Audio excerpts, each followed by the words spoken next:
नमस्कार दोस्तों, मैं अशोक कुमार और F4 अकेडमी में आपका स्वागत है।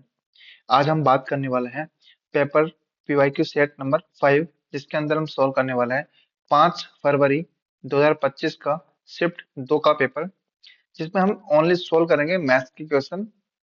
अपना टारगेट है एसएससी जीडी 2026, जिसके अंदर हम 20 में से 20 सवाल सही करने जा रहे हैं। ठीक है, तो हम डेली प्रैक्टिस कर रहे हैं, पीवाईक्यू सॉल्व कर रहे हैं। ठीक है, तो आने वाले एग्जाम्स के अंदर आपका इसका बिल्कुल फायदा मिलेगा। अगर आपको ये वीडियो पसंद आता है क्लास देखने के बाद, तो आप इसको प्लीज लाइक कीजिए, शेयर कीजिए एंड सब्सक्राइब कीजिए। तो स्टार्ट करते हैं क्वेश्चन नंबर 1 से। क्वेश्चन नंबर 1 कुछ इस तरीके से है कि 170 मीटर और 480 मीटर लंबाई वाली दो रेलगाड़ियां एक ही दिशा में क्रमशः 70 किलोमीटर प्रति घंटा और 80 किलोमीटर प्रति घंटे की चाल से गतिमान है। पीछे से आ रही तेज चाल वाली रेलगाड़ी द्वारा दूसरी रेलगाड़ी को पूरी तरह से पार करने में कितना समय लगता है। सबसे पहले मैं इसका हिंट देता हूँ। जब एक ट्रेन इधर जाती है और दूसरी ट्रेन भी एक ही दिशा में जा रही है, मान लो इसकी जो स्पीड है वो 70 है और इसकी स्पीड है वो 80 है, तो टोटल जो एवरेज होगी, ये ट्रेन इस ट्रेन को किस स्पीड से पार करेगी, वो करेगी 80 माइनस 70। ठीक है, स्पीड की जो वैल्यू है वो कम हो जाएगी, मतलब रिलेटिव जो स्पीड आएगी वो 10 आएगी। लेकिन अगर ये ट्रेन इधर जा रही है और ये वाली ट्रेन इधर जा रही है, तो दोनों का यहाँ पर जो है, अगर एक दूसरे को दोनों ट्रेन क्रॉस करती, तो दोनों की जो स्पीड है वो यहाँ पर ऐड हो जाती और इसकी जो वैल्यू बन जाती है 150 किलोमीटर प्रति घंटा। लेकिन यहाँ पर क्या हो रहा है, एक ही दिशा में चल रही है। ठीक है, दोनों ट्रेनों की लंबाई है 170 मीटर और 480 मीटर। तो इसकी वैल्यू निकाल लेते हैं। सबसे पहले स्पीड जो है, चाल का जो फॉर्मूला होता है, चाल बराबर दूरी बटे समय। ठीक है, चाल की वैल्यू कितनी है अपने पास, 80 माइनस 70 बराबर दूरी क्या है, दूरी है दोनों ट्रेनों की लंबाई, वो है 170 मीटर प्लस 480 मीटर। क्योंकि दोनों ट्रेनों की लंबाई इसलिए लेते हैं कि जब तक दोनों ट्रेनों की लंबाई खत्म नहीं होती तब तक जो है, हम मानेंगे नहीं कि दोनों जो ट्रेन है वो क्रॉस कर चुकी है। ठीक है, ओवरटेक कर रही है यहाँ पे ट्रेन, और टाइम की वैल्यू है टी। यहाँ पर दोनों ट्रेनों की लंबाई मीटर में है, टाइम जो है सेकंड में निकल जाएगा। यहाँ पर इसको कन्वर्ट करने के लिए हम क्या करेंगे, किलोमीटर प्रति घंटा को मीटर पर सेकंड में, तो 5/18 से मल्टीप्लाई कर देंगे। इसको सोल्व करते हैं। इसको सोल्व करेंगे तो अपने पास क्या आएगा, 5/18, 80 में 70 गया तो 10, इक्वल टू 170 प्लस 480 कितने हो गए, 0, 7 और 8 15, एक एक रहे दो, 650 बटे टी, 5/18 है। 0 से 0 कैंसिल आउट, 5 से ये कितनी बार कटेगा, 13 बार कटेगा। यहाँ पर टी की जो वैल्यू हो जाएगी वो हो जाएगी 13 इंटू 18, और 13 इंटू 18 जो होगा वो कितना आएगा, 234 सेकेंड। क्वेश्चन जो पूछा है वो मिनट के अंदर पहुंचा है, तब क्वेश्चन मिनट के अंदर पहुंचा पूछा है, तो 234 है, उसके अंदर हम जब 60 से डिवाइड कर देंगे इसको, तो अपने पास जो वैल्यू आती है वो 3.9 मिनट आ जाएगी। ऑप्शन नंबर 4 इसका सही आंसर हो जाएगा। बात करते हैं क्वेश्चन नंबर 2 की। मनोज के पास 1612 रुपए है। मनोज के पास 1612 रुपए है। इसने उसने इसे अपने पुत्र आनंद और अनिल के बीच बांट दिया। उन्हें इसे वार्षिक रूप से चक्रवृद्धि होने वाली 8% ब्याज दर पर निवेश करने को कहा। यह देखा गया कि आनंद और अनिल को क्रमशः 13 साल और 14 साल बाद समान धनराशि प्राप्त होती है। मनोज ने आनंद को कितनी धनराशि दी। ठीक है, सबसे पहले मैं ये बता दूं कि जब चक्रवृद्धि ब्याज हो, तो अपने पास मिश्र धन का जो फॉर्मूला होता है वो होता है ए इक्वल टू पी। पी मतलब प्रिंसिपल मूलधन 1 प्लस r/100 की पावर टी। ठीक है, अब जो है मनोज, मनोज के कितने बेटे हैं, मनोज के है दो बेटे। दो बेटे कौन कौन है, एक का नाम है आनंद और दूसरे का नाम है अनिल। ठीक है, मान लेते हैं हम आनंद को ₹100 दिए, तो अनिल के पास कितने रुपए बचे? अनिल के पास बचे 1612 माइनस एक्स। ठीक है, रेट दर की जो वैल्यू है 8%, दोनों जगह सेम है। ठीक है, आनंद जो है वो कितने साल तक धनराशि लेता है? 13 साल। और अनिल जो है 14 साल। मतलब आनंद के 13 साल और अनिल के 14 साल बाद जो राशि होती है वो समान हो जाती है। मतलब यहाँ पे जो इसका जो मिश्र धन है वो इसके मिश्र धन के बराबर हो जाएगा। तो हम जो है इसको फॉर्मूले के अंदर रखते हैं। तो मिश्र धन का फॉर्मूला क्या है? P1 + R/100। पी की वैल्यू यहाँ पर कितनी है? x1 प्लस आर कितना है? 8/100। टी की पावर कितनी है? टी की वैल्यू कितनी है? 13। इक्वल टू, यहाँ पर मूलधन कितना है? 1612 minus X one plus R की वैल्यू है 8/100 की पावर कितनी है? 14। जब हम इसको सोल्व करते हैं तो 1 प्लस 8/100 की पावर 13, इधर 14 है तो 13 से 13 कट जाएगा, इधर बच जाएगा ओनली एक, 1 प्लस 8 की बटे 100। इसको जब हम सोल्व करते हैं तो x equal to 1612 minus X, ये क्या बच जाएगा यहाँ पे? 108/100। इसको जब हम ऊपर ले आते हैं यहाँ पे सोल्व करते हैं। ठीक है, तो इधर बच गया 100 इक्वल टू 1612, 108 अंदर मल्टीप्लाई किया तो 108 माइनस 108x।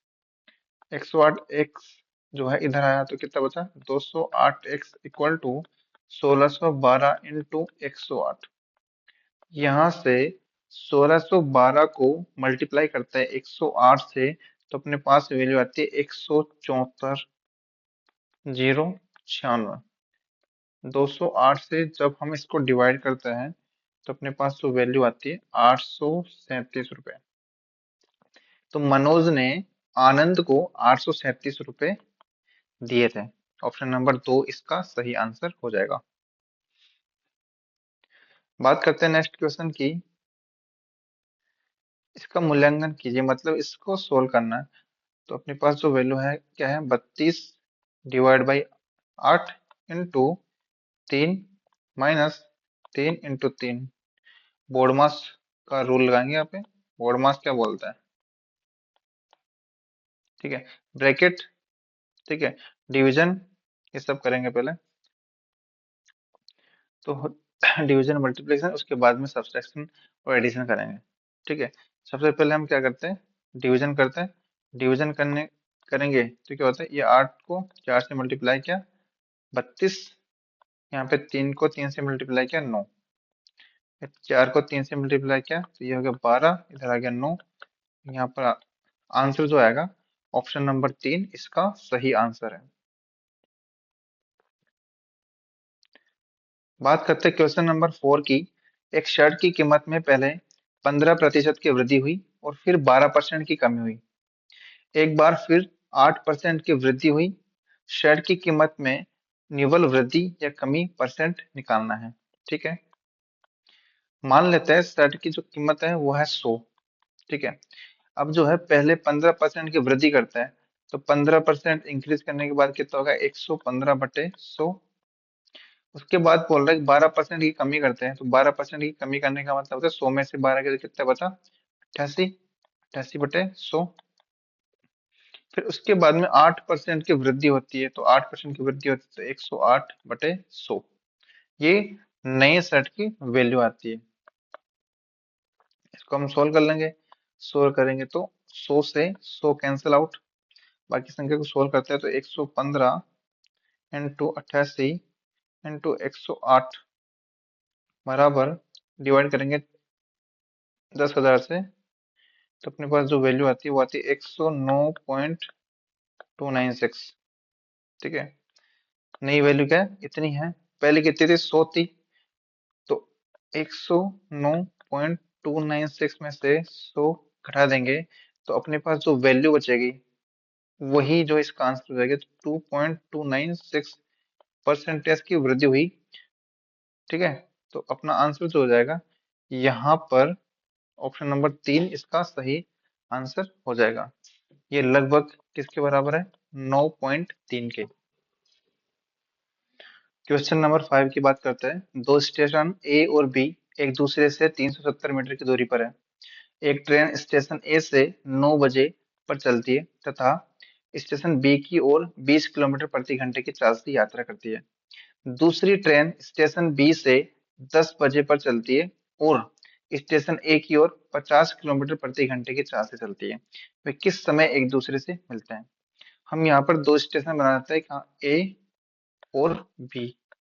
ठीक है, ठीक है। एक ट्रेन है, एक ट्रेन स्टेशन ए से 9 बजे चलती है। मान लेते हैं कोई ट्रेन है जो ए स्टेशन से 9 बजे चलती है, 9 AM पर, और जो इसकी स्पीड है वो है 20 किलोमीटर प्रति घंटा। ये स्टेशन ए से बी की तरफ जाती है। इसके बाद दूसरी ट्रेन है जो बी से चलती है, कितने बजे चलती है, वो चलती है 10 AM पर, और इसकी जो स्पीड है वो है 50 किलोमीटर प्रति घंटा, और ये चलती है बी की ए की ओर। स्टेशनों की जो बीच की दूरी है वो कितनी है, 370 किलोमीटर। अब ये बोला कि दोनों जो ट्रेनें हैं वो किस समय पर मिलेंगी। ठीक है, हम इससे कैसे आइडिया लगाए कि ये चलती है 9 बजे और वो ट्रेन चलती है 10 बजे। सबसे पहले हम क्या करेंगे, इस ट्रेन को 1 घंटा चला देंगे और दोनों का जो समय है वो सेम कर लेंगे। जब ये ट्रेन चलती है 10 बजे तक, मतलब 1 घंटा जब इस ट्रेन को चलाते हैं, तो 1 घंटा चलाने का मतलब है इसकी स्पीड 20 किलोमीटर प्रति घंटा है, मतलब 20 किलोमीटर 1 घंटा चलती है। तो 1 घंटे के अंदर ये चल गई 20 किलोमीटर। और इसको जो यहाँ पर है कितने बज जाते हैं, 10 AM बच जाते हैं। मतलब अब जो डिस्टेंस बचती है अपने पास, दोनों के बीच की दूरी, वो बच जाती है 370 में से जब हम 20 निकाल देते हैं तो अपने पास 350 किलोमीटर की डिस्टेंस बच जाती है। ठीक है, अब टाइम निकालने का फॉर्मूला जो है बिल्कुल आसान है। सबसे पहले हम देखते हैं कि दोनों के जो फॉर्मूला होता है वो क्या होता है, स्पीड बराबर डिस्टेंस बाई टाइम, चाल बराबर दूरी बटा समय। यहाँ से समय का फॉर्मूला क्या हो जाएगा, D/S, मतलब डिस्टेंस बाई स्पीड। ठीक है, टाइम निकालेंगे, अपने पास डिस्टेंस कितनी है, 350 किलोमीटर बटे स्पीड। अब जो है दोनों ट्रेनें एक दूसरे की तरफ आ रही है, एक दूसरे को क्रॉस करने के लिए, तो यहाँ पर जो स्पीड है दोनों की ऐड हो जाएगी। जब दोनों की स्पीड ऐड हो जाएगी तो क्या हो जाएगा, 20 किलोमीटर प्रति घंटा और ये 50 किलोमीटर प्रति घंटा। तो इसकी वैल्यू हो जाएगी 350/70। इसको डिवाइड किया तो ये चल गया 5 बार, मतलब 5 घंटे। इसका मतलब ये है जब ये ट्रेनें 10 बजे चलती है, इसके बाद 5 घंटे लगते हैं इनको मिलने के लिए। ठीक है, तो 10 बजे से 5 घंटे इसके अंदर ऐड करेंगे, मतलब कितना बच गया, 3 PM। ऑप्शन जो है वो 4, ऑप्शन नंबर 4 इसका सही आंसर हो जाएगा।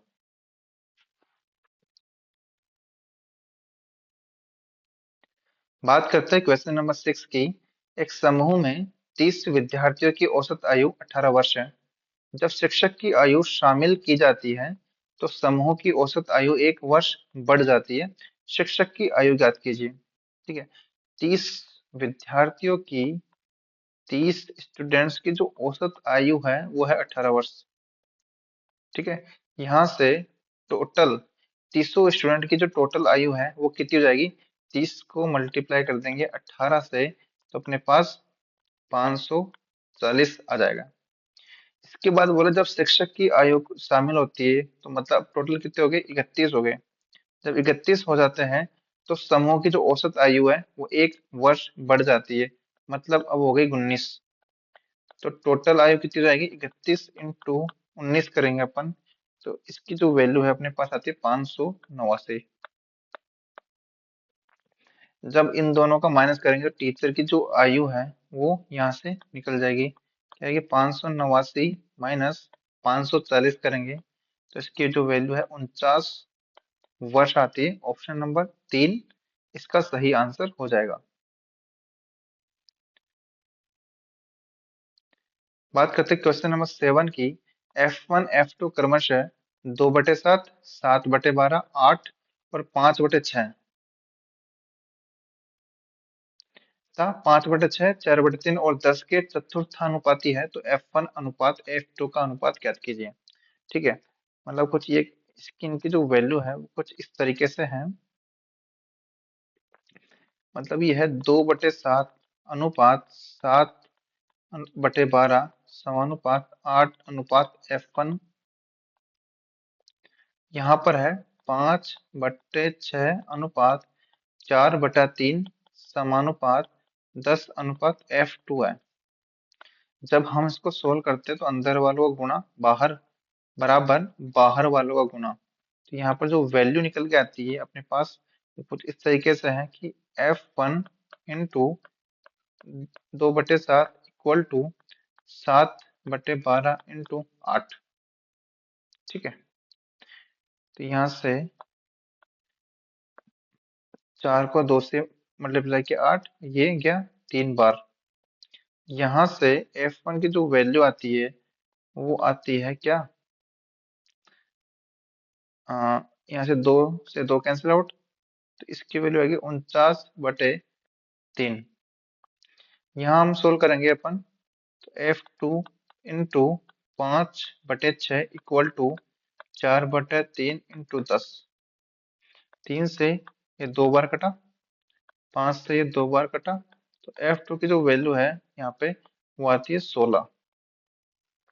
अनुपात किसका पूछा है, F1 अनुपात F2 का पूछा है, तो F1 अनुपात F2 करेंगे अपने पास, तो वैल्यू आती है 49/3 बट्टे में क्या है 16।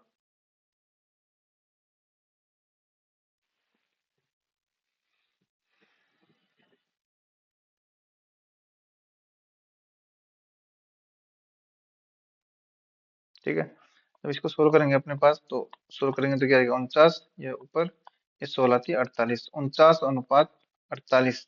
ऑप्शन नंबर जो है 4 इसका सही आंसर हो जाएगा। ठीक है, बात करते हैं क्वेश्चन नंबर 8 की। ठीक है, तो हम सोल्व करते 91/7 इंटू 64/4 प्लस 17/6 इंटू 8 - 2। इसको जब हम सोल्व करते हैं तो 7 से डिवाइड किया तो ये गया 13 बार, ये गया 16 बार। 8 में से 2 गया तो कितना बचा 6, 6 से 6 कैंसिल आउट, तो यहाँ पे आता है 13 इंटू 16 प्लस 6 से 6, ये 17। ठीक है, 16 और 17 कितने होते हैं 33। 33 को 13 से मल्टीप्लाई किया तो अपने पास जो वैल्यू आती है वो आती है 429। ऑप्शन नंबर 3 इसका सही आंसर है।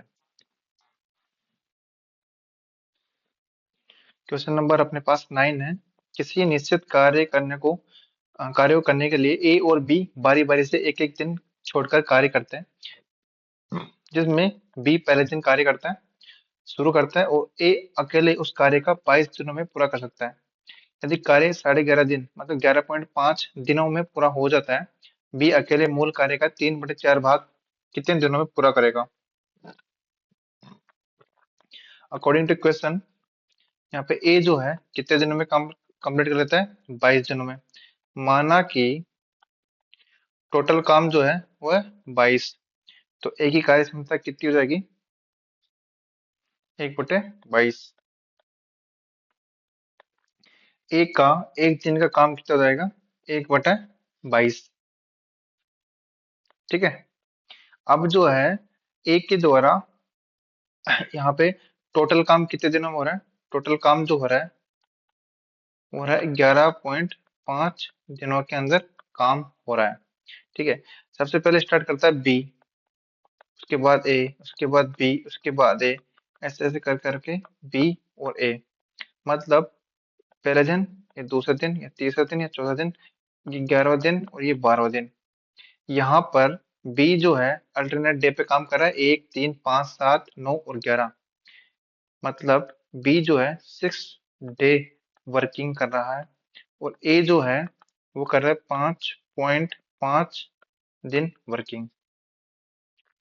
तो ए के द्वारा जो काम किया जाएगा वो कितना होगा, 5.5 दिन। ठीक है, तो 5.5 दिनों तक जो काम किया गया वो कितना हो जाएगा, 5.5। और इसकी कार्य क्षमता कितनी है, 1/22। जब इसको सोल्व करेंगे अपन तो अपने पास इसका वैल्यू आती है 1/4।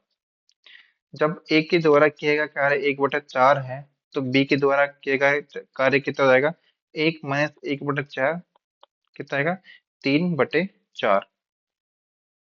ठीक है, 3/4 आ गया। तो बी के द्वारा एक दिन के अंदर किया किया कार्य कितना हो जाएगा, 3/4। और दिन कितने काम करता है, 6 डे, मतलब इसकी वैल्यू आ गई 1/8।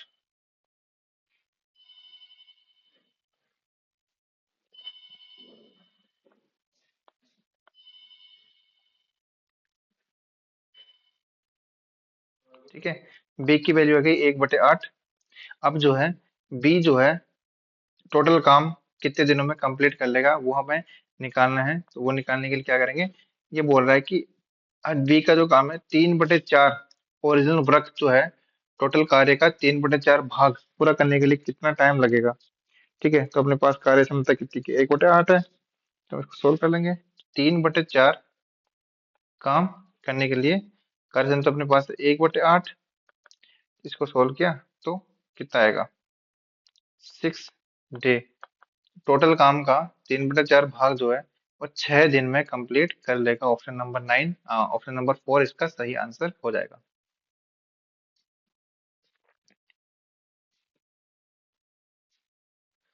क्वेश्चन नंबर 10 है, 4,800 को राम, श्याम और कार्तिक के बीच 4:8:3 अनुपात में बांटते हैं। श्याम को मिलने वाली राशि ज्ञात कीजिए। तो राम अनुपात श्याम अनुपात कार्तिक का जो अनुपात है वो है 4:8:3 है। ठीक है, टोटल राशि कितनी है अपने पास, 4800 रुपए है। टोटल रेशियो कितना है, 4 और 8 12, 12 3 15। 15 की जो वैल्यू है वो अपने पास दे रखी है 4800 रुपए। किसकी राशि निकालनी है, शाम की। शाम मतलब 8 की वैल्यू निकालनी है। तो 8 की वैल्यू निकालने के लिए क्या करेंगे, 4800/15 इंटू 8 कर लेंगे।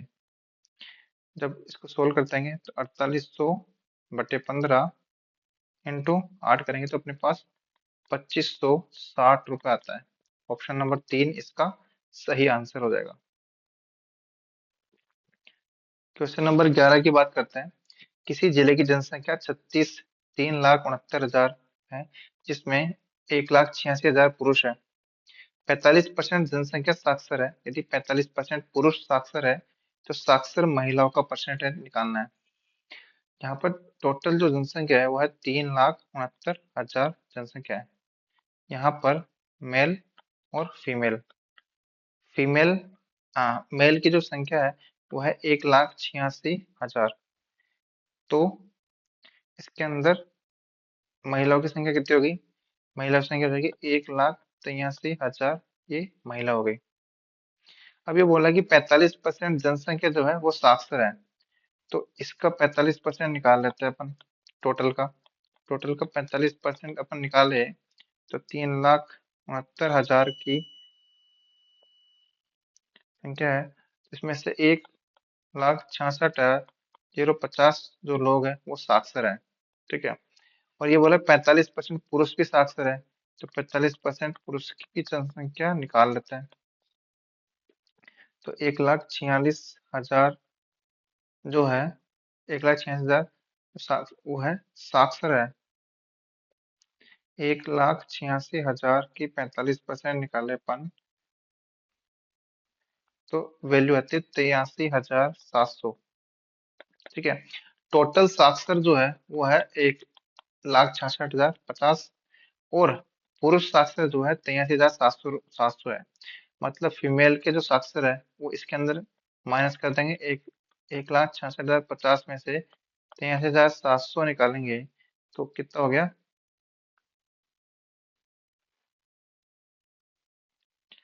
तो अपने पास तो फीमेल की जो साक्षरता है वो है 82,350। परसेंटेज में निकालेंगे, परसेंटेज में साक्षरता निकालेंगे तो यह हो जाएगा 82,350 बटे 18,000, 1,83,000 इंटू 100 कर लेंगे अपन। तो अपना आंसर आएगा 44.97, मतलब इसका आंसर 45% है। ऑप्शन नंबर 1 इसका सही आंसर हो जाएगा। बात करते हैं क्वेश्चन नंबर 12 की।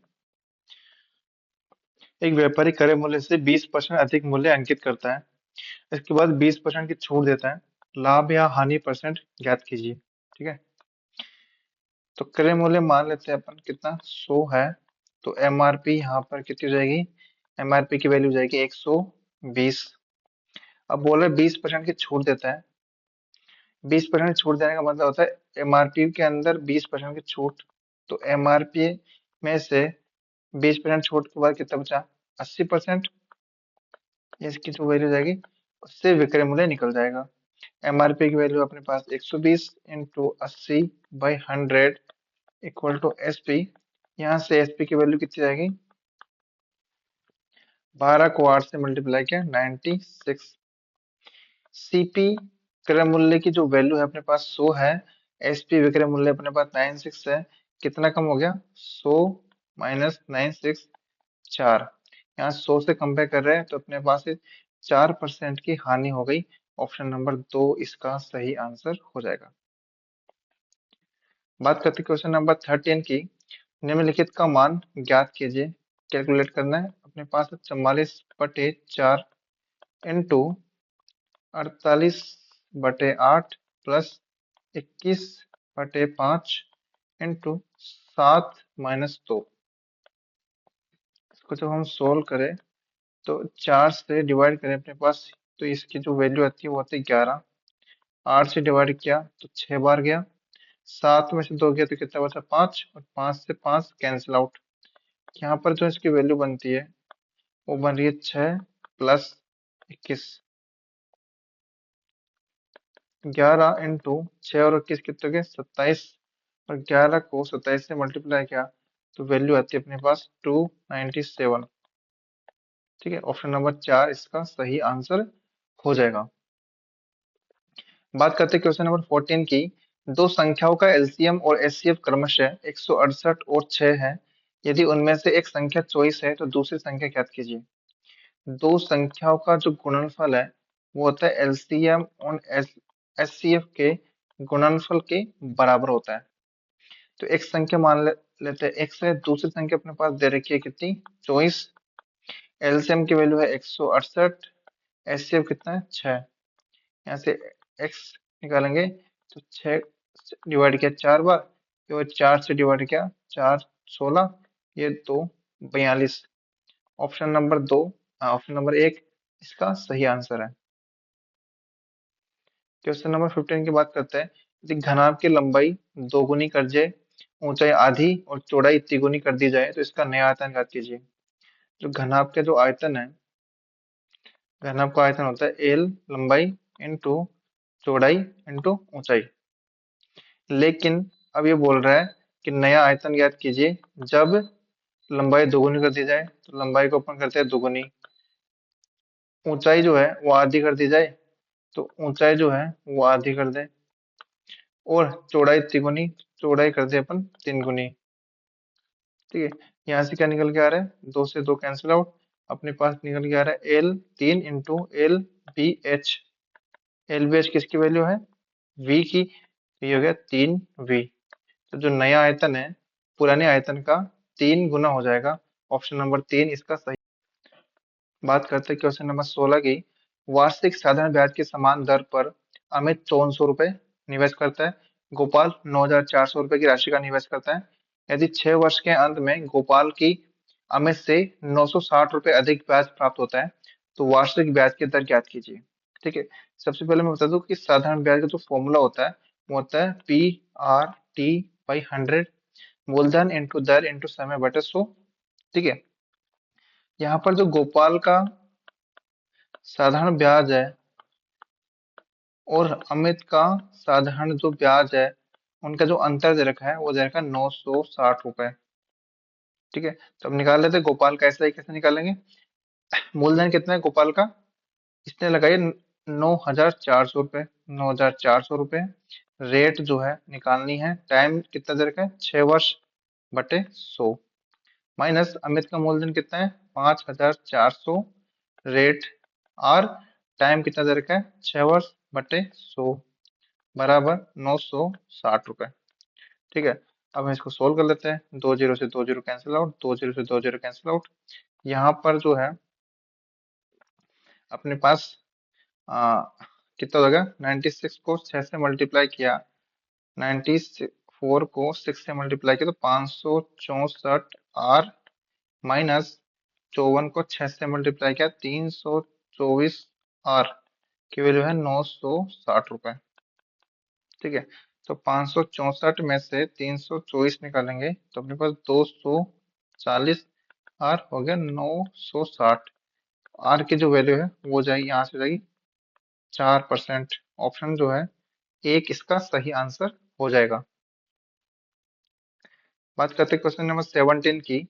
एक बेईमान दुकानदार अपने सामान को क्रय मूल्य पर बेचने का दावा करता है, हालांकि वह एक ऐसे बाट का उपयोग करता है जिसका वजन वास्तव में उस पर लिखे वजन से 21% कम है, तो उसका लाभ परसेंट ज्ञात कीजिए। ठीक है, माना 100 है उसका मूल, उसके बाद में इसने 21% कम किया, इसका मतलब कितना हो गया? ये हो गया 80, सॉरी, ये हो गया 79। ठीक है, अब ये बोल रहा है वापस से कि ऐसे बाट का उपयोग करता है इसका वजन वास्तव में उस पर लिखे वजन से 21% कम है, उसका लाभ परसेंट ज्ञात कीजिए। लेकिन ये एक चीज वो ऐसे भी बोल रहा है कि अपने सामान को क्रय मूल्य पर बेचने का दावा करता है, मतलब वापस से क्रय मूल्य पर बेचने का दावा करता है, तो कितना बढ़ाना पड़ेगा इसको? 21 बढ़ाना पड़ेगा। किस पे? 79 पे। तो 21 बटे 79 इंटू 100, इसकी जो वैल्यू जाएगी वो हो जाएगी 26.58। और ये ऑप्शन नंबर 2 इसका सही आंसर हो जाएगा। ठीक है, ये बोल रहा है 21% कम वजन यूज कर रहे थे, 100 से 21 कम किए तो अपने पास बच गया 79। लेकिन ये इसने बोला कि वापस से सामान क्रय मूल्य पर बेचने का दावा करता है, तो इसके लिए अपन क्या करना पड़ेगा? इसके लिए अपन को 21 बढ़ाना पड़ेगा। किस पर? 79 पर। इससे अपना आंसर आ जाएगा।